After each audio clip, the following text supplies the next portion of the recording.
Gihimakak sa Petronas o sa Energy Company nga gipanag-iyahan sa gobyerno sa Malaysia ang ilang kalambigitan sa giingong plano sa Davao del Norte nga pagpalit og 44 milyones nga litro sa diesel.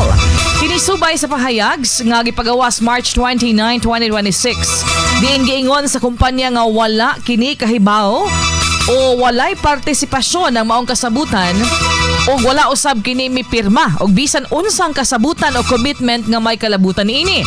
Dugang pa sa kumpanya, ilang ipasiugda nga ang ilang prioridad karon mao ang pagsiguro sa padayon og igo nga supply sa petrolyo sulod sa Malaysia. Kahinumduman nga sumala pa ni Davao del Norte Governor Edwin Hubahib nga dunay gihimong panaghisgot sa King sa Malaysia apan wala kini naghatag og eksaktong timeline o giingong nagpadayon pa ang negosasyon. Sumala pa ni Hubahib ang lakang gitungmong aron masiguro nga bastante ang supply sa petrolyo taliwala sa tensyon dito sa Middle East.